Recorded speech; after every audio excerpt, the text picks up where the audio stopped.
Hello guys, j'espère que vous allez bien. Bienvenue chez Ladoa. It's about everything. Cette fois-ci, on va direction américain, Hollywood, la célébrité, la jet set. Et oui, on revient sur une certaine Gabrielle Union, la femme actuelle du joueur de basketball à la retraite, là, qui était une légende dans son temps. Donc, il est à la retraite, il joue plus. Maintenant, il est vraiment plus dans le fashion et on sait qu'il est très présent dans le côté transgenre parce qu'il a sa fille qui a fait une transition et tout. Dwayne Wade qu'on parle. Et cette fois-ci, c'est pas pour parler de Dwayne. C'est pour parler de Gabrielle Union. Parce que oui, Gabrielle Union, là, avec toutes ces... Elle a envie de nous partager des choses et des fois on se dit, Gabrielle, je pense que tu avais besoin plus de prendre une thérapie, de prendre quelqu'un pour partager ces trucs-là. Étant la personnalité que tu es maintenant, ça passe pas. Mais en même temps, ça passe pas, mais c'est la réalité de beaucoup de femmes. Et oui, elle a exposé une réalité de beaucoup de femmes qui sont mariées, qui sont dans des relations où c'est elle qui doit torcher l'homme. Parce que je dis, c'est hors norme. Quand c'est la femme qui doit prendre en charge, torcher l'homme, c'est hors norme. Et oui, Gabrielle Union qui nous a expliqué justement qu'elle se sentait à l'aise, de tromper son premier mari parce que c'était elle qui payait toutes les factures à la maison. Donc, c'était elle qui était le soutien financier. Donc, c'était pas une relation, c'était une relation hors norme. Donc, l'homme, il était le petit homme princesse. Donc, c'est elle qui payait les factures. Et un homme, quand il est dans cette position-là, tu ne peux pas apporter tes principes d'homme dans un foyer où ce que tu n'es pas en charge financière, en charge de gestion. Tu peux pas venir devant une femme qui gère les factures. Ok bébé, c'est moi, tu m'écoutes, tu gères mes règles. Non. La femme ne va pas te respecter. Même si au début, nous les femmes, on est hypocrites. Au début, on va dire, ah ouais, c'est beau, je vais gérer bébé, même si t'as pas l'argent. Mais après quelques temps, quand tu te lèves pour aller travailler, tu dois tout payer, c'est ton argent. Quand tu regardes cet homme-là, tu as envie de frapper quelque chose derrière sa tête à chaque jour. Je vous le dis. Donc, vous avez bien entendu, selon elle, celui qui a le plus fait ce qu'il veut. Donc, en même temps, elle est en train de justifier la tromperie chez l'homme. Aussi simple que ça. Et ça, c'est une phrase qui en dit long sur la mentalité de pouvoir dans certains couples. Et on va regarder le tout ensemble. It's about everything.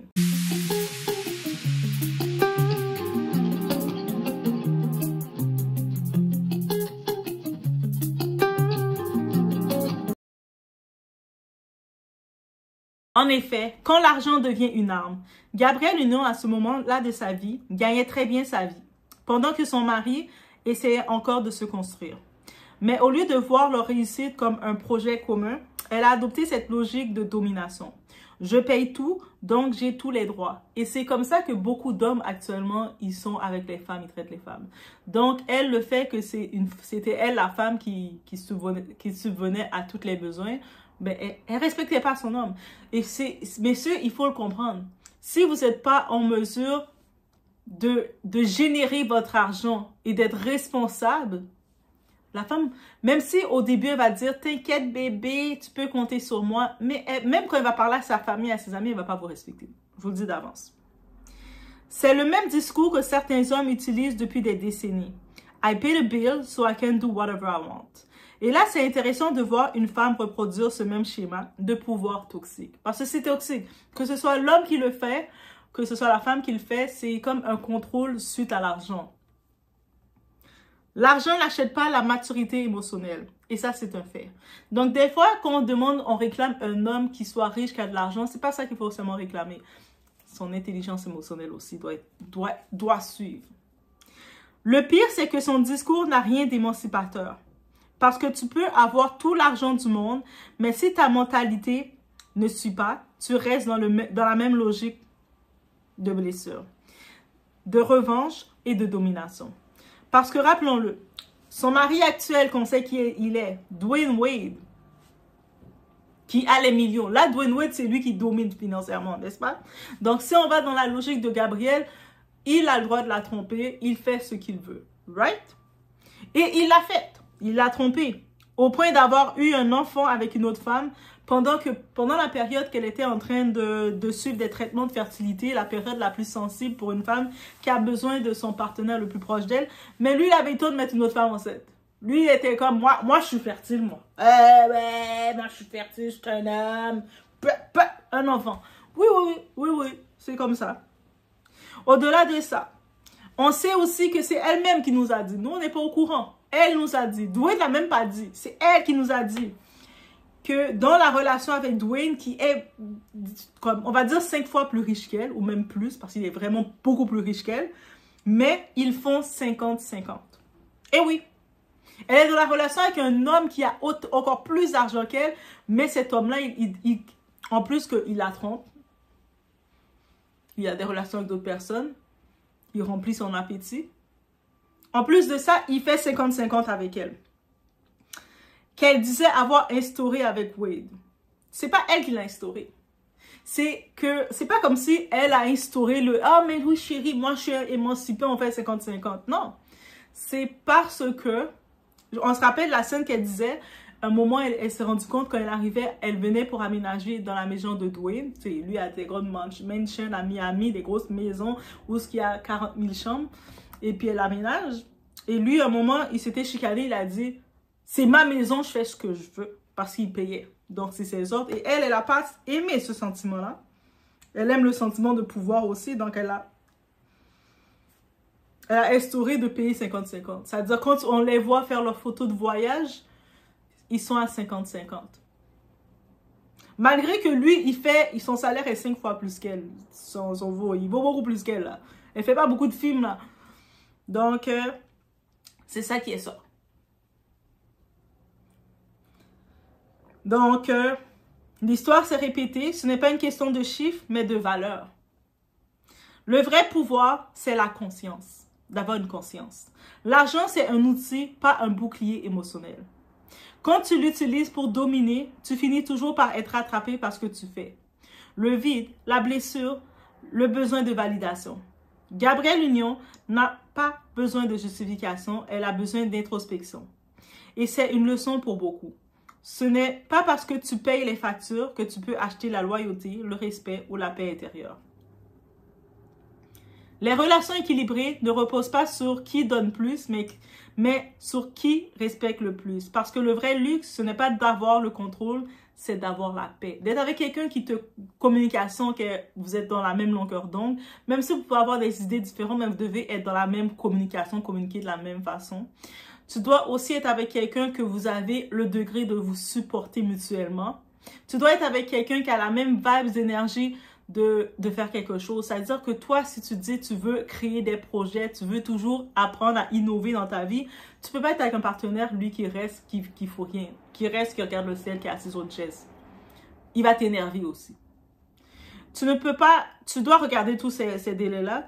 Donc, c'est un petit retour sur notre très chère Gabrielle Union qui est une célébrité, mais elle aime ça faire des podcasts et s'ouvrir complètement.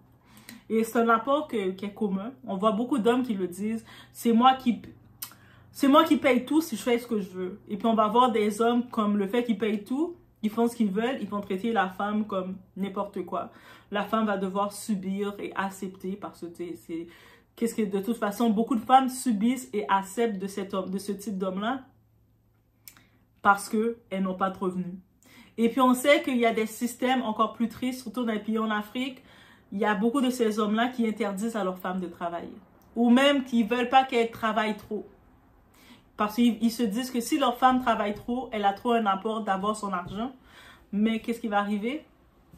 Elle va aussi pouvoir prendre des décisions. Parce que quand tu travailles, tu reçois ton argent, mais tu peux prendre des décisions te concernant. Mais quand tu dépends complètement de quelqu'un, ben, tu dépends complètement de quelqu'un. Même quand tu as tes menstruations, tu dois aller chercher tes serviettes sanitaires. Tu dois venir demander à ton partenaire, « Chérie, tu dois me donner de l'argent pour acheter mes serviettes sanitaires, ça coule. » Tu dois l'expliquer. Parce que quand tu demandes quelque chose, tu l'expliques. Ça devient lourd. Et c'est ça qui arrive. Que pour ça, beaucoup d'hommes, ils ne respectent pas plus la femme comme ça. Même si l'homme a de l'argent à la Dwayne Wade, il est millionnaire à son niveau, il est confortable d'être avec Gabrielle Union, d'être marié avec elle parce qu'elle a son indépendance. Elle a aussi son rapport avec l'argent. Que s'il décide de dire, OK, ce week-end, on s'en va à Hawaï, On va manger de la pizza hawaïenne, de la pizza avec des ananas dessus. Let's go, baby. Mais la femme, elle peut se permettre de se prendre un billet aussi. Peut-être des fois, j'imagine qu'il y a certains extras qu'il va couvrir parce qu'ils n'ont pas le même apport d'argent. Mais sinon, en gros, elle ne dépend pas de lui. Elle n'est pas comme je dépends de lui. Et c'est sûr, on revient aussi sur qu'elle admet qu'elle n'a pas respecté son mari, son premier mari. Parce que son premier mari n'y arrivait pas. Et ça, c'est un fait. Elle s'est confiée à ça, mais c'est un fait réaliste. Messieurs, même si vous êtes avec la chérie, sur le coup, elle va vous dire, elle veut être avec vous. Elle est encore dans la lune de miel avec vous. Elle voit que vous êtes un bon à rien, vous n'êtes pas encore arrivé financièrement. Elle va vous dire, t'inquiète bébé, je m'occupe de tout. Au début, c'est drôle, vous êtes sa charge. Mais croyez-moi, à long terme, si vous ne trouvez pas le moyen de rapidement vous mettre sur pied, vous allez devenir son boulet. Quand cette femme-là va devoir se lever à 5 h du matin parce qu'elle a pris le chiffre pour faire un peu plus d'overtime pour couvrir ses dépenses et vos dépenses, croyez-moi, vous devenez un boulet. Quand elle regarde comme ça, elle reçoit des notifications sur son téléphone parce qu'elle voit que vous êtes en train de dépenser sur la carte. Beaucoup plus que prévu. Ça veut dire que elle regarde que vous allez vous permettre de manger du Starbucks sur son argent alors qu'elle, le matin, elle saute ses repas pour sauver de l'argent. Croyez-moi, vous devenez un boulet. Quand elle vous regarde, elle voit que vous ne faites aucun effort d'essayer de changer votre conditionnement. Croyez-moi, vous êtes un boulet. Donc, on revoit le tout. On peut prendre cette leçon-là. Vous savez, les célébrités, ils nous donnent des leçons tous les jours, guys. Si vous ne l'avez pas compris, regardez la Doha avec moi. On va toujours trouver une leçon dans chaque interprétation qui est venue. Laissez-moi savoir qu'est-ce que vous en pensez de Gabrielle Union qui nous a donné cette petite leçon de vie. Ah, c'est pas la Doha qui me l'a donnée. Moi, j'ai juste surligné, j'ai juste mis sur la table la leçon de Gabrielle Union. Donc, on se retrouve aux prochaines vidéos. Et puis, vous pouvez toujours supporter Doha parce que c'est la saison. C'est la saison froide qui commence. On commence à prendre nos lattés chauds. Et oui, je le bois avec la paille parce que c'est tellement mieux. Donc, on commence à prendre nos petits lattés. Tim Hortons. Est-ce que vous avez des Tim Hortons produits chez vous? Laissez-moi savoir. Actuellement, c'est canadien. C'est vraiment, oui, c'est une marque canadienne. Tim Hortons. Mais je sais qu'à Dubaï, ils ont ouvert un Tim Hortons à Dubaï. Est-ce que vous imaginez une marque canadienne qui est venue jusqu'à Dubaï? Mais c'est très fancy. Le Tim Hortons de Dubaï, je pense que j'ai vu des images, est vraiment fancy. Nous, notre Tim Hortons, c'est comme un restaurant de déjeuner, bouffe rapide. Ils ont le dîner aussi, rapide, comme fast-food. C'est beaucoup moins cher qu'un Starbucks, mais ça fait la job. Donc, c'est ça. Je vais juste vous partager le petit truc. On se retrouve aux prochaines vidéos.